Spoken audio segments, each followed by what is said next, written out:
The serenity of northwestern Connecticut has attracted vacationers for years. But on a summer's weekend, for the past 6 years, the tranquility at Lime Rock Park has been shattered by the battles for American Le Mans Series championships. You can't be patient now. If the door opens, you got to put it in there. Brabham gets the lead, and Timo Bernard spins. Look at this, almost three abreast down into one, and Verena both formats goes through on the inside. He's by. That looked almost easy. Same spot. Inga does it again. Oh! And on Bonifalo, a problem with the DT2 car. That's a 23 car. He just loses it big time. I don't think there's any contact there, but there's the contact. Oh, big shot.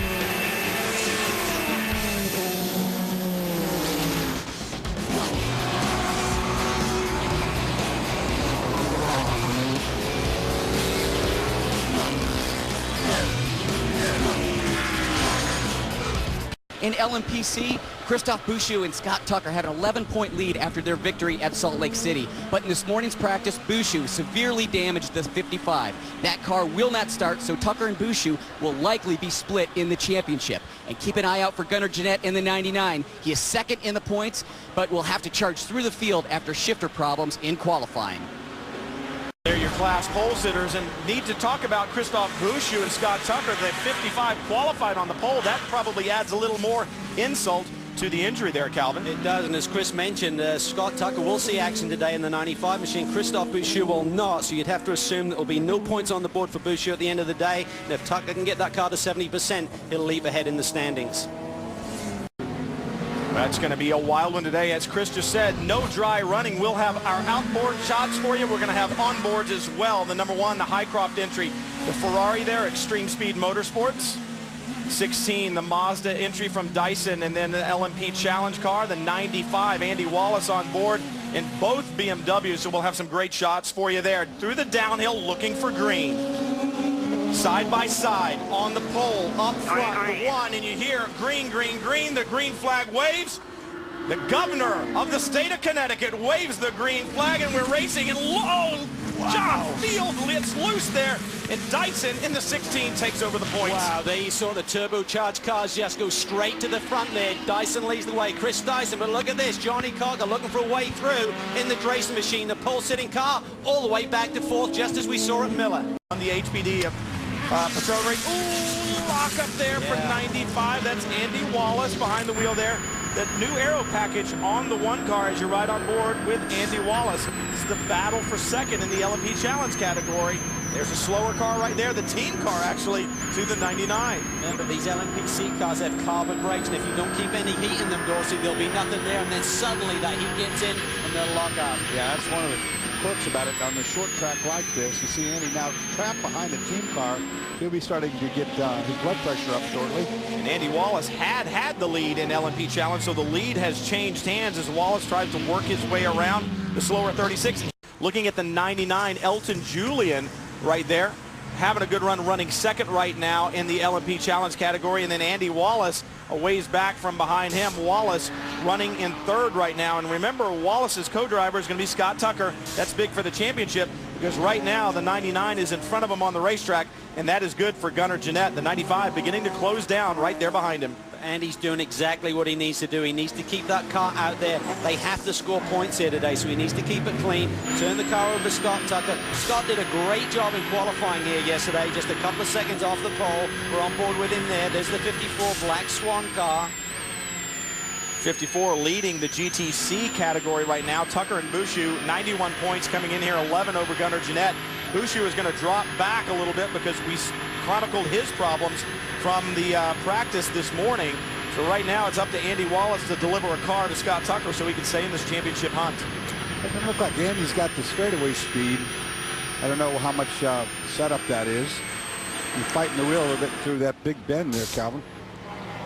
Now Julian beginning to close on the 48, the GTC entry of Bryce Miller. Miller running third in the GT Challenge category right now, and this will give you a good idea of the speed differential or the lack of speed differential between these two classes. Yeah, they all seem to hit about the same terminal speed, about 155 down the straightaways, but certainly much better braking, much better cornering with the LMP challenge classes. Spoke to Elton Julian this weekend. He said, this is a baptism of fire. He said, I've never been to this racetrack before. I'm trying to learn it in the rain with something else, but he's immediately on the pace. Really has a lot of talent, this young man. Tell you what, Tom Papadopoulos, we talked about his spin. He had a lap on everybody. He's running about a second a lap slower, so probably different pit stop strategies, I would imagine. And we talked about that from the beginning of the show.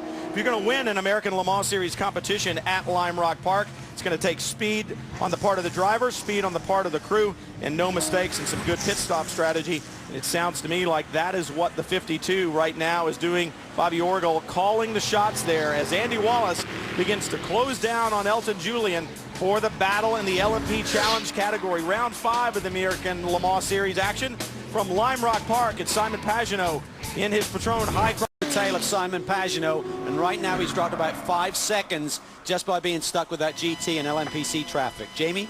Well, the 95 car is on pit road. Scott Tucker getting strapped in behind the wheel right now. These pit stops take a little bit longer than the other prototype classes that we're used to. Different set of pit lane rules.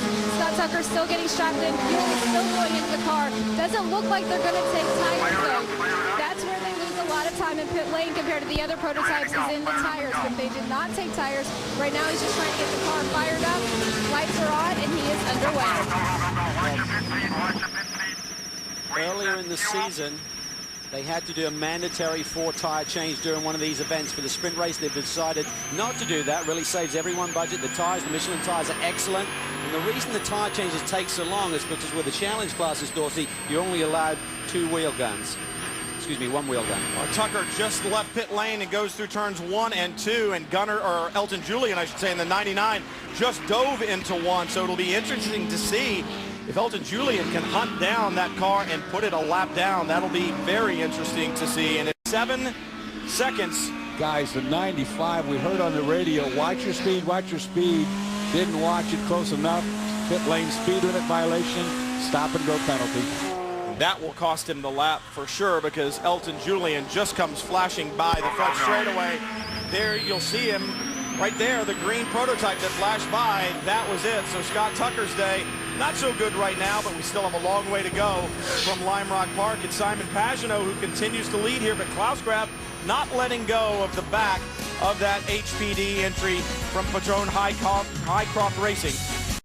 Just about a half a lap to go. Graf now through West Bend chicane, the left, then down the hill through the right-hander at the bottom of the hill, and the checker flag will await. Klaus Graf, Greg Pickett, round 5 of the American Le Mans Series in 2010, down the front straightaway. Graf with his fist in the air, and victory to the Muscle Milk team. Greg Pickett, Klaus Graf take win number 2 of the season. They won the P2 category at Sebring, and they'll take the overall victory here, the LMP victory at Lime Rock Park. Fantastic result. What a drive by Klaus Graf. He will surely wish that he didn't have that incident. Oh, this is the leader in LMPC. Is it out of fuel, I wonder? Remember, they had some gearbox issues earlier in the weekend.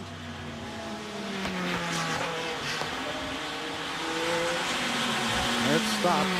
Patrick Long flashes across the line. He takes the victory. And that is huge for Patrick Long and Jörg Bergmeister, not just for the win today, the championship. Remember, you see Jörg Bergmeister getting congratulations. They lost the Drivers' Championship lead at Salt Lake City to Jamie Mello and Jimmy Bruni, and they have taken it back here with the great drive that they have had. 5 wins in a row for Jörg Bergmeister here at Lime Rock Park. The problems for Jimmy Bruni, Jamie Mello, that is going to hand the championship lead back to Jörg Bergmeister. Right now we're showing that Gunnar Jeanette has still clinched the LMPC so he must have been class win. Just over a lap ahead. There he is. I think he's rolled it down the hill. He's running it on the starter is what he's doing. See his left hand up there? Yep. He'll get her home. So Gunnar Jeanette will take the win in very interesting style as he comes to pit in. Klaus Graf will celebrate with Greg Pickett. It was a great one from Lime Rock Park. We knew it would be. Patrick Long, Jörg Bergmeister, what a run they had. Congratulations to TRG. We'll be back.